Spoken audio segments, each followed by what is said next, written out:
All right, here we go. I have a couple hours here, and so Sarah's out checking out the beach around here, and I am doing some things inside that need to be done. I've checked out some more videos of the fires in California. That is very, very, very, very so unfortunate. So frustrating. Not being able to fix, you know what I mean? It's frustrating not being able to help all those people. I mean, what are they gonna do? What are you gonna do? Everything's gone. Fire is such a nasty thing. And then of course there's other videos and items coming up showing, I saw a satellite version of the fires of 3 different ones separated over quite a distance, all starting the exact same time. What is up with that? I don't know. I don't have a clue what started those fires. I haven't really looked into it. Have you guys? Has anybody pinpointed exactly what started those fires yet? Be interesting to know, right?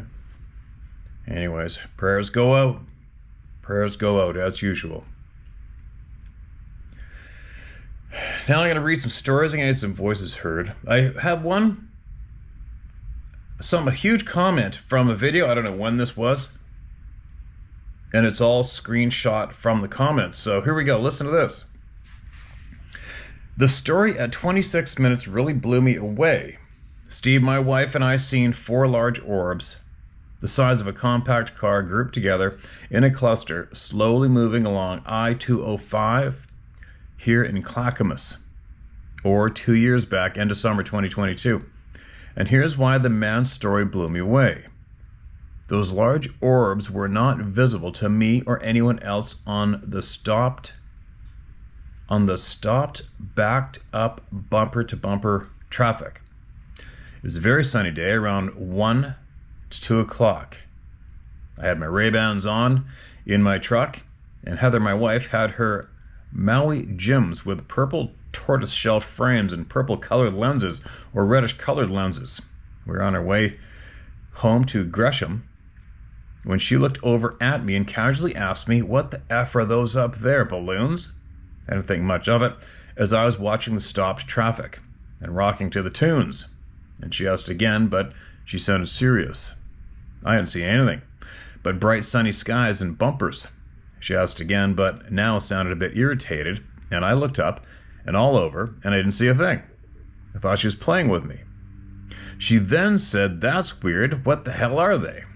And I laughed and said, sure. And I laughed. And she again asked, "What are they?" and sounded irritated and said, "Right in front of you above the overpass." I again glanced and laughed again when she pulled her sunglasses off in frustration and quickly put them back on. She then sounded shocked / mystified and said, "Oh my God, they disappeared when I pulled my sunglasses off." At this point, I'm really laughing and telling her, "Okay, funny shit, bird, funny," when she deadpanned me and said in a freaked out way, "Take off your sunglasses and put mine on." Steve, I about pissed myself in excitement.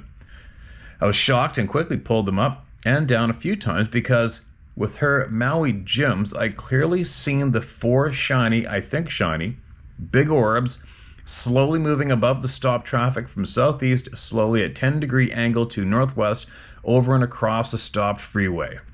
I flipped the F out in excitement. Steve, I screamed at Heather in excitement and said, "Look at all the other cars. Nobody's looking or freaking out. Nobody sees them, Heather." Like I couldn't. My heart was racing. And she got weirded out, but I was so stoked with excitement that I ran up maybe 50 feet up the emergency right shoulder to the highway 224 exit. I flew over to Fred Meyer's parking lot to park. They were drifting so slowly, maybe 1 to 2 miles per hour, barely moving. Steve, I tried to get the others in the parking lot to stop and put my wife's sunglasses on, and everybody, every single person really thought I was a tweaker, and all ignored me and scurried past me in the parking lot. We started taking turns watching them until they were too far to see. And here's another very strange thing. I didn't feel scared at all. I felt an overwhelming feeling that those drifting orbs were in amazement at our traffic backup. I didn't hear voices. It was a deep, sure feeling that they were observing and in amazement at how we travel. I can't explain it, but it was as if I was connected to the passengers of those orbs. I'm telling you, Steve and all who read this, I felt what was happening inside those crafts. And here's the most beautiful part of this. My wife, Heather, she's an above average smart RN. She's scary smart. She's never believed in UFOs, Bigfoots, cryptids, or anything else she hasn't seen herself. And yet here she was, the one who's seen the orbs first, with me sitting next to her. What a blessing, I later have thought. We've been married 29 years, and never, not once, has anything like this happened. I was so blessed that she seen these things with me sitting next to her, and I got to see them as well. These were not weather balloons, not some experimental crafts that the deep state or federal government was riding in. And I know this because of the overwhelming deep feeling I got watching them. It was as if they knew we were watching them and assuring me they meant no harm, and in fact were simply astonished at how we get around. I can't explain or articulate it better. We were on our way home with our travel trailer coming from Lincoln County at the beach. It was amazing. I'll always cherish this memory. I probably read it like a weirdo, but I genuinely feel blessed to have experienced this with my wife. Again, she's been, quote, they don't exist, end quote, type of gal when it comes to UFOs and anything unexplained or supernatural, but now she can't deny what she's seen for over 10 minutes. That sunny afternoon over Clackamas, Oregon. Hold on, I just messed up.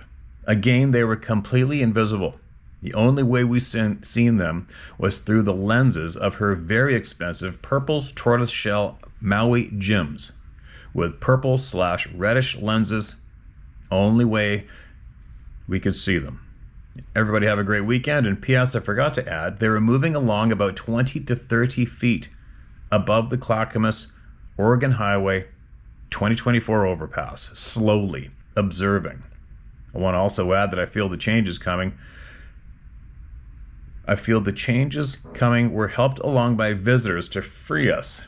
I know, weird, strange, I get it, but today I genuinely feel as though we have help from afar to spread truth/light/love. It's just a strong gut feeling combined with what we witnessed that afternoon. Nobody comment asking how the heck I could know that. I don't know. Just a strong gut instinct feeling. All right, there you go. That's a wild reply to a video, isn't it? But that's an even wilder frickin' experience. Now I wonder how many other people have seen something like that and only through a certain sunglass. I don't know. What do I even say to that? Let's have a slurp of coffee here. What do I even say to that? I don't know. I know that, I'm an angler. I know that polarized sunglasses help you see fish under the glare of the water. That's all I know about sunglasses myself. So if anybody else has something they want to throw down in reply to that experience, please do. And if anybody's had something similar happen, please throw down and share it with us. All right?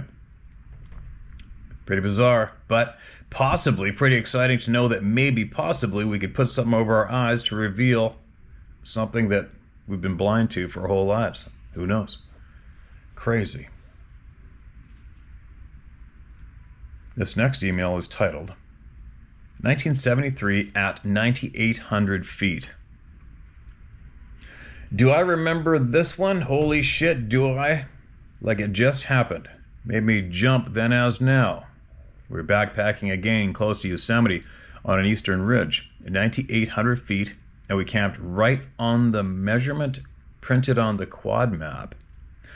A dense tree stand to our west, which ran the entire trail along south end to the northern forested area to our ultimate destination. This part of the trail was open and worn. I thought it had the appearance of a rock slide. Happened on this 40-degree northern slope. Not a recent slide. Most of the granite bowling ball sized to refrigerator sized in a jumble mess on the eastern edge of the trail, I guess, was the direction of the slide. The trail had a 3-inch wide water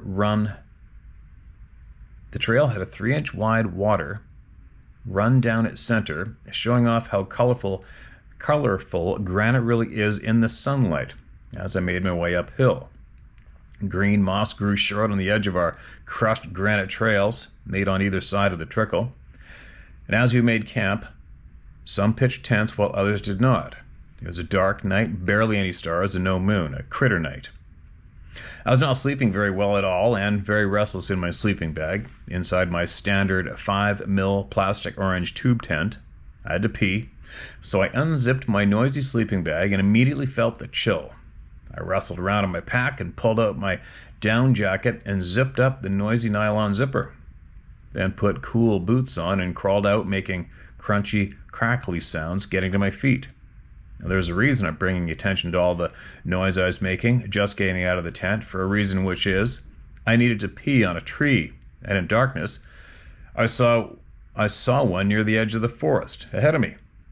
I could barely see where to step as I made my way across the trail, hearing the faint water. Stopping in front of what I thought was a tree, I unzipped my pants, which also made a noise, and I began to relieve myself when, my hands are shaking, when this tree, it moved away from me one step. Oh, no way. I screamed loudly in fright, realizing what I'd just done. I didn't have my bayonet with me.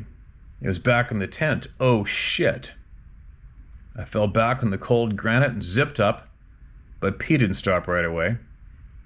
It looked at me and screamed much louder and dropped to all four, then disappeared into the forest fast. And as I write this, I'm thinking, why was he there? Had he fallen asleep standing up? Was he security? Perplexed. Behind me in camp, flashlights exploded into the darkness like a disco ball as scouts and leaders were moving around and freaking out, asking who screamed. And Jay and his bayonet. And Jay had his bayonet out, asking where I was, and I replied, over here. And he ran over and held me to my feet, pointing his pen light at the front of my pants and asking what happened. And as I explained, the scout leaders and troop in tow all gathered around to stare at my hands with all their flashlights, 2:30 in the a.m. at 9,800 feet. And the scoutmaster said, everyone go back to bed and no more talk about it. So I went back to our tents, I cleaned up, and put on fresh, cold clothes. As I was again the last standing in the darkened camp outside of my tent, I heard behind me in the forest, which was about 20 yards due west, I heard someone say, sorry, in a sullen and soft voice. I replied, I'm sorry too. And he said, fish, and chuckled. And I replied, maybe good night. Okay, that's odd.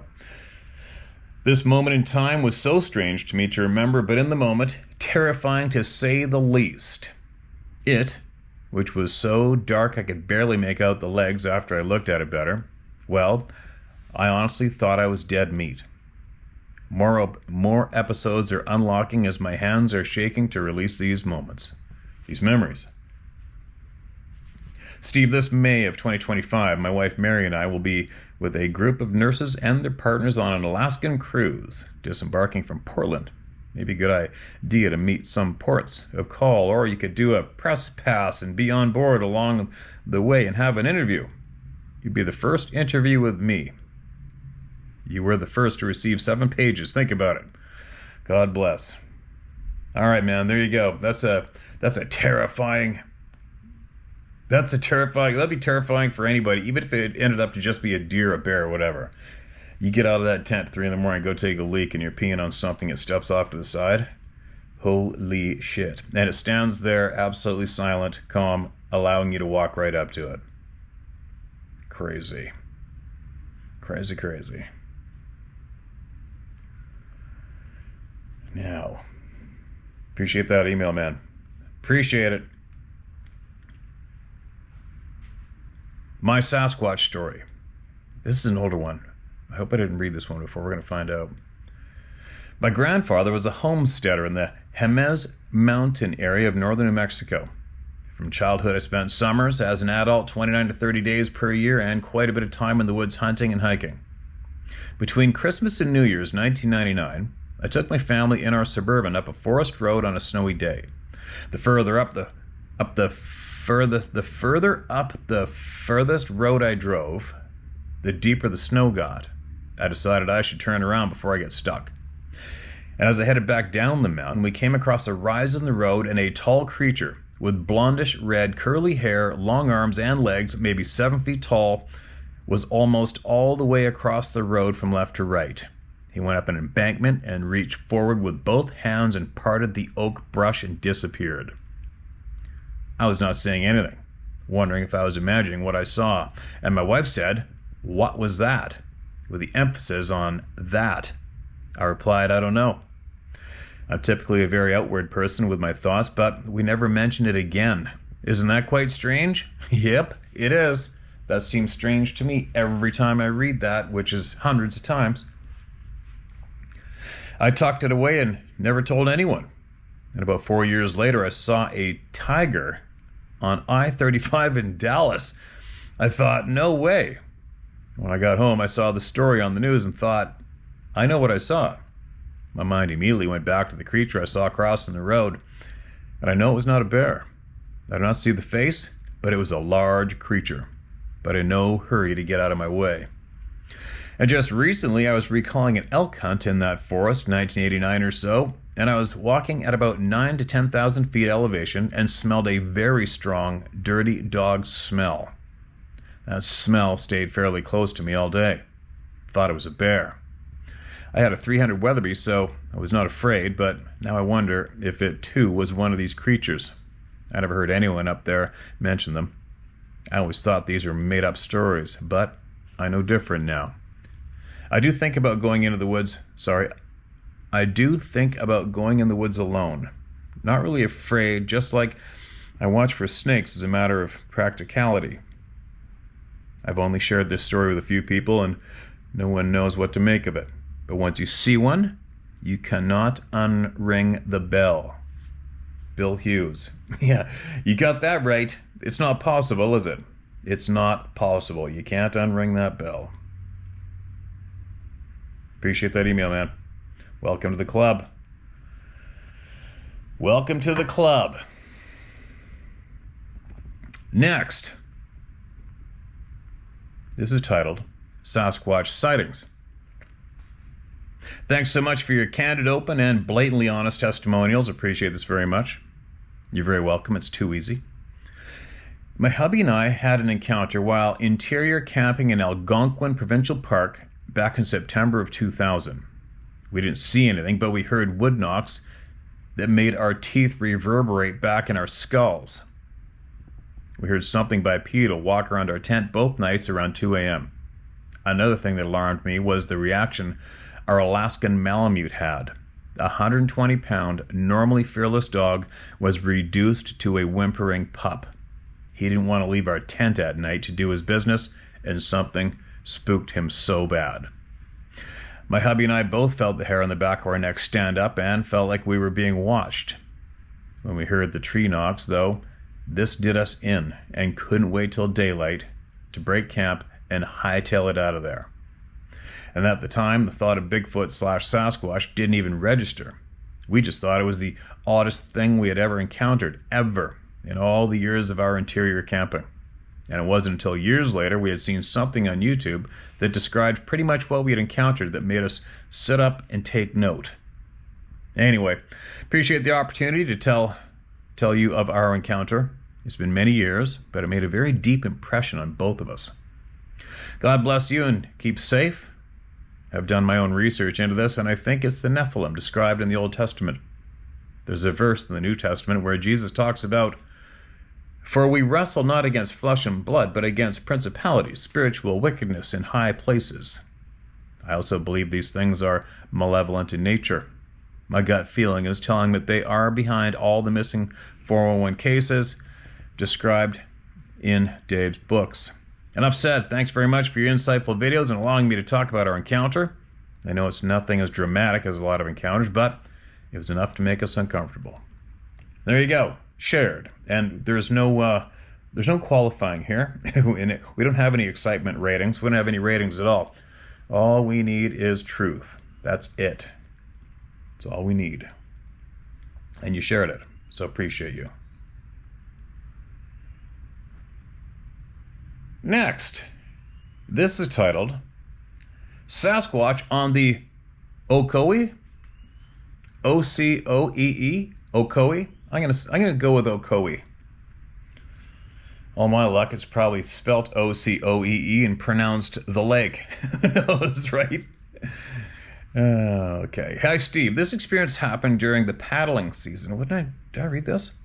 This experience happened during the paddling season on the Ocoee River in eastern Tennessee in 2004. I was kayaking with my boyfriend and a few other friends. We were heading toward a spot on the river, on river left, where some paddlers would stop for a, quote, safety meeting, end quote, at a place known as The Office. It was tucked off the bank of the river with bushes hiding those sitting on logs and rocks, getting high before continuing on downstream. I wish I could tell you I was just sitting with my pothead boyfriend while he partook, but I would too, more often than not when we dated. Just beyond this small clearing down the bank was an area thick with bushes that typically served as a bathroom. I hated going there, and usually squatted in the river near the bank. One day, though, I had to poop badly, so was forced to use the bushes, scared of and looking for copperheads the whole time. Yeah, no doubt. The week following me having to poop in the bushes, we again paddled across the river to the office, but found a group of people leaving quickly, telling us not to go there because it wasn't safe. And as we pulled into the eddy, a guy was standing on the bank, hanging onto his paddle with his boat in the eddy. He told us we needed to go downstream. The Forest Service had asked him to tell people they couldn't stop there that day. There was a dangerous situation they were dealing with on the riverbank, and the guy was nervous, and he kept looking down toward the thick bathroom bushes. While we were asking him what was up, we all noticed an incredibly horrendous odor coming from that area. It was nauseating, bad enough to make our eyes water. Being my little paranoid self, I guiltily thought my poop from the weekend before had ripened horribly and was now fragrancing the area. But this is beyond human poop smell. It was too strong and garbage-like. One of our friends said, "We need to get out of here now." The guy on the bank got into the eddy and started getting into his boat, the whole time looking nervously towards those bushes. And when we were safely away from the bank and paddling downstream, a couple of friends looked at each other over my head, and one said, "You know what that was, don't you?" And the other guy said, "Yes." And I said, "Well, what the hell was it?" My boyfriend scoffed and said, "They think it's a Bigfoot." And I said something like, "Sure it is," and laughed, still worried that smell was from my stinking poop gone rogue from a week ago. LOL, what an idiot. I had already been experiencing weirdness around my house and in my neighborhood, which is 20 minutes from the Ocoee put in. And at the time, I knew nothing of Sasquatch and had yet to have my sighting or be terrified by their howling. I chose to live close to my beloved Ocoee, since I worked on it part-time, teaching kayaking for the Ocoee Adventure Center and one season raft guiding. It's part of the Cherokee National Forest, and I've since heard of a number of sightings of these beings in this area. We have a Bigfoot museum in Blue Ridge, Georgia. I've yet to visit it, but will one day. This ended up being longer than I thought it would be, but I hope you'll enjoy it and feel like using it. You can use my name or not, whatever. Thanks again, friend, for spreading the word about these things. Our stories need to be told. Love, Sue Richardson. Sue, appreciate you. You got a whole pile of love coming back. Just for bringing your honesty here and sharing with the people. And welcome to the club. And anybody laughing at somebody pooping in the woods, well, guess what? You poop today, too. Everybody does.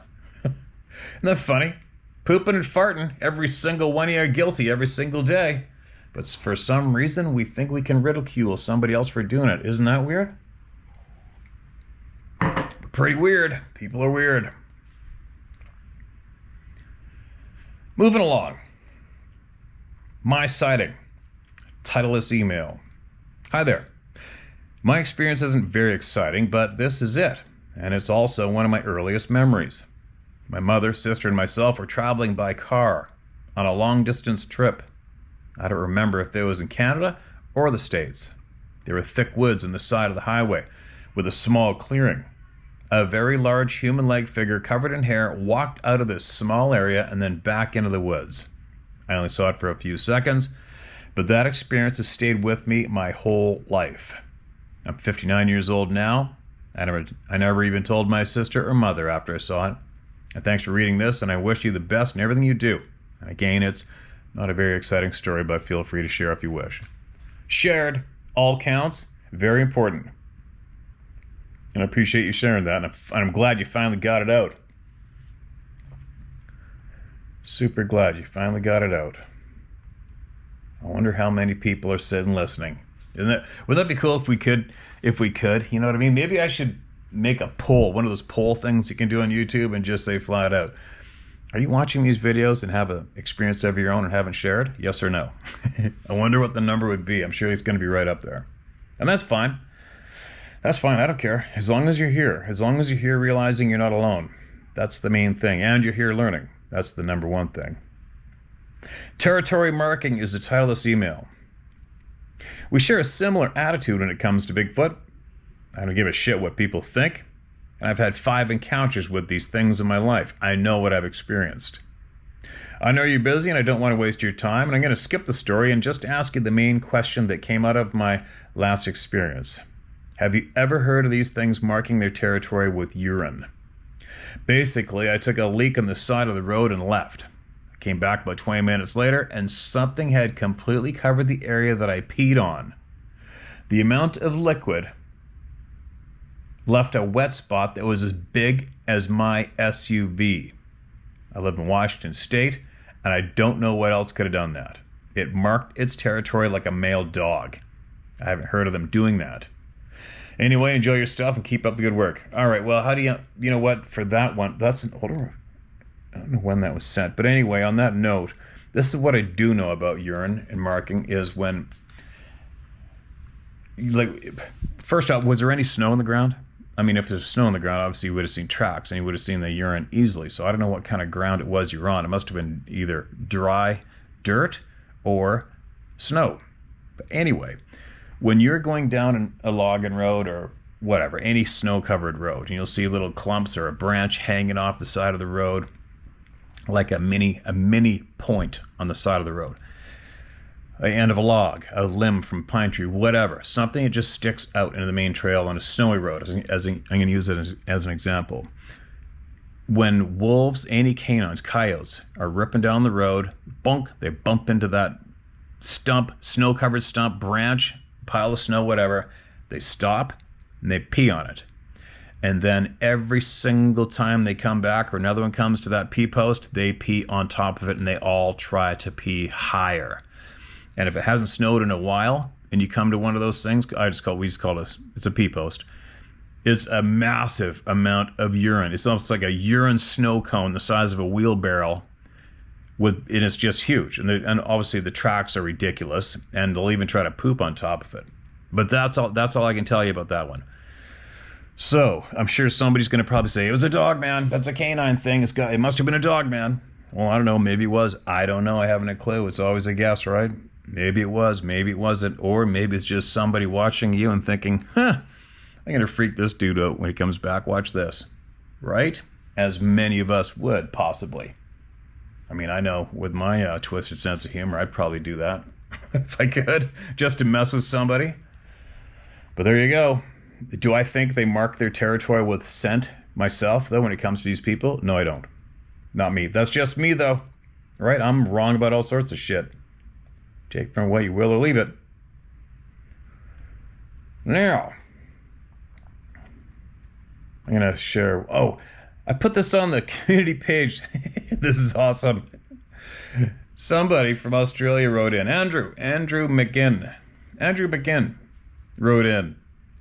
Hey, Steve, my brother from another mother. I've been following you for a few years now and you and Sarah's journey. I did send my own Yowie encounter in a year or so ago, but the reason I'm emailing is here in Darwin, Northern Territory, Australia.